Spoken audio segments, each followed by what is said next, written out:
Corona महामारी का दौर चल रहा है। पूरे देश में लगातार कोरोना संक्रमित मरीजों की संख्या में इजाफा हो रहा है। इस बीच जो सबसे अहम और प्रमुख बात यह है कि अब कोरोना से जो मरीज ठीक हो रहे हैं उनका पोस्ट कोविड इफ़ेक्ट जो देखने को मिल रहा है और उसमें कई अलग अलग तरह के बीमारियां सामने आ रही हैं, इसकी लिस्ट भी लंबी होती जा रही है।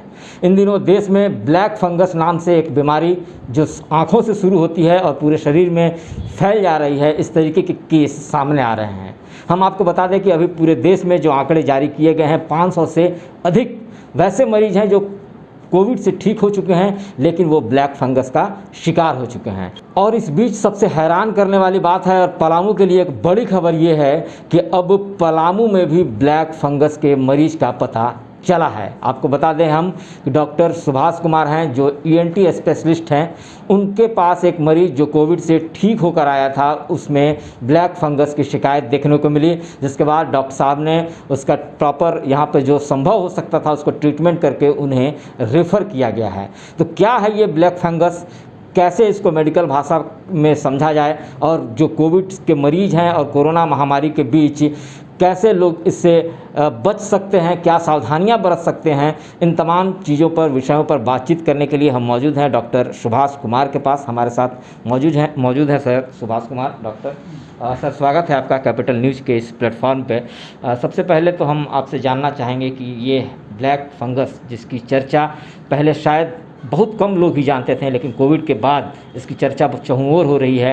कल ही डॉक्टर रणदीप गुलेरिया जो एम्स के डायरेक्टर हैं, उन्होंने भी इस बारे में चेताया है लोगों को और सावधानी बरतने की अपील की है। तो सबसे पहले तो आप बताइए कि पलामू में आपके पास ब्लैक फंगस के मरीज कब मिले और कैसे आपने उसे डिटेक्ट किया?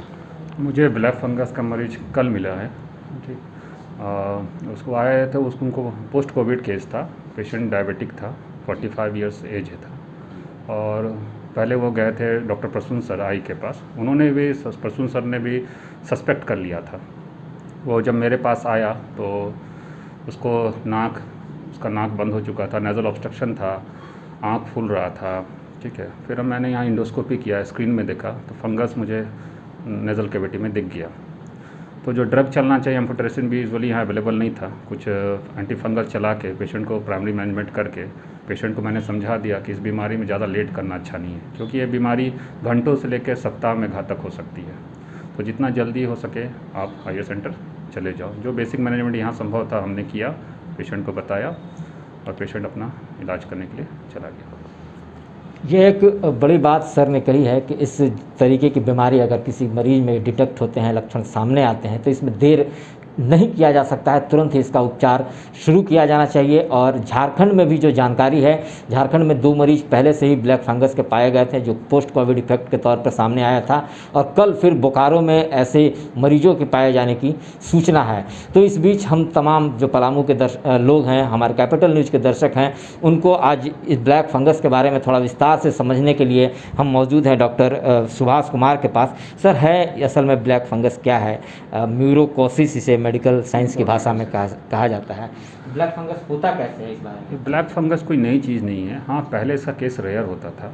Black fungus means mucormycosis. Actually ये फंगस सॉइल में ज़्यादातर प्रेजेंट होता है। ये इम्यूनोकम्प्रेस्ड, जिनका सुरक्षा कवच किसी कारण से कम हो चुका है, उनको इफेक्ट करता है। अब पोस्ट कोविड में देखा गया है कि लोग ने इतना एंटीबायोटिक लिए हैं, खास करके स्टेरॉइड, ठीक है, जिसके कारण बॉडी का इम्यूनिटी घट जाता है, और जिसके कारण ये फंगस जो पहले से आदमी जिससे सुरक्षित फील करता था, जिसको शरीर सुरक्षा देता था, इम्यूनिटी घटने के बाद उसको सुरक्षा नहीं दे पा रहा है, और ये बीमारी अब ज़्यादा मिल रहा है। ठीक है, सामान्यतः क्या लक्षण शुरुआत दौर में इसके देखे जा सकते हैं कि लोग जब उनको पता चले पोस्ट कोविड के बाद क्या लक्षण आएंगे कि वो फिर ट्रीटमेंट के लिए डॉक्टर से सलाह लें? हाँ, अगर पेशेंट के पास, उनके पास पोस्ट कोविड, अभी तो पोस्ट कोविड ही देखा जा रहा है, पेशेंट डायबिटिक है तो ध्यान रखें। फीवर आना, नाक बंद होना, नाक से खून का थक्का आना, आँख में कोई वस्तु 2 दिखाई पड़ना, डिप्लोपिया जिसको कहते हैं, हेडेक होना, ठीक है, फीवर, बार फीवर तो स्पेसिफिक है, ये सब होना। अगर उनको कोई नेज़ल मैस ऑब्स्ट्रक्शन, सिक्रीशन आ रहा है, एक तरफ का नाक या दोनों तरफ का नाक बंद हो रहा हो, खास करके इम्यूनोसप्रेस्ड है, जो डायबिटीज़ के पेशेंट हैं या कैंसर थेरेपी ले रहे हैं या किसी मेडिसिन, बहुत प्रोलॉन्ग मेडिसिन का यूज़ कर रहे हैं, किसी एंटीबायोटिक का, ठीक है। तो ये सब पेशेंट जितनी जल्दी हो सके कम से कम एक बार कान नाक गला डॉक्टर के पास जाके जांच करवा लें। ये तो हो गए लक्षण के बाद। अब हम अगर वो चिकित्सक के पास जाते हैं तो क्या इसका मैकेनिज़्म है, कैसे आप लोग डिटेक्ट करते हैं? कोई जांच है या फिर आपके पास जो अनुभव है उसके आधार पे इस बात को बता पाते हैं कि आपको ब्लैक फंगस की या म्यूकोरमाइकोसिस की शिकायत है? ब्लैक फंगस सबसे डायरेक्टली तो इंडोस्कोपी करके देखते हैं नेज़ल कैविटी में। अगर वहाँ ब्लैकनेस दिखने लगा, जो कि इस्चीमिया होता है, टिश्यू मर जाते हैं, डेड टिश्यू जो काला हो जाता है, वो दिखने मतलब लगा। आँख में? नाक में। अच्छा, नाक के अंदर जाके हम लोग देखते हैं। फिर पेशेंट को सस्पेक्ट करते हैं तो उसका कल्चर कराया जाता है, फंगस कल्चर, क्योंकि उसमें टाइम लगेगा। तो कॉन्ट्रास्ट इन्हांस्ड एमआरआई करवाते हैं, जिसमें हम लोग देखते हैं कितना टिश्यू मरा है, क्या मरा, और डिजीज़ का एक्सटेंशन कहाँ तक है। ये नाक से आँख की तरफ जाएगी, उसके बाद ये ब्रेन में भी चला जा सकता है, अंदर और ऑर्गन्स को भी इन्वॉल्व कर सकता है। लेकिन इसका प्रोग्नोसिस ख़राब हो जाता है जब ये नाक से बाहर जाने लगता है, ठीक है। तो इस बीमारी को जितना जल्दी पकड़ लेना है तो पेशेंट के लिए उतना ही अच्छा लगता है, डॉक्टर के लिए उतना ही अच्छा उसको मैनेज करना रहता है। क्या सर इसमें सीवियरिटी की कितनी संभावना है, कितना खतरनाक है ये? बहुत सीवियर डिजीज़ है, मोर्टेलिटी रेट बहुत हाई है इसमें, ऐसा नहीं है। डिपेंड करता है कितनी जल्दी आप आओ। किसी किसी सर्जरी में फंगस को पूरा निकालना, जहाँ तक वो फैला है उसको निकालना होता है, तब तक निकालना पड़ता है जब तक नया टिश्यू ना आ जाए वहाँ पे।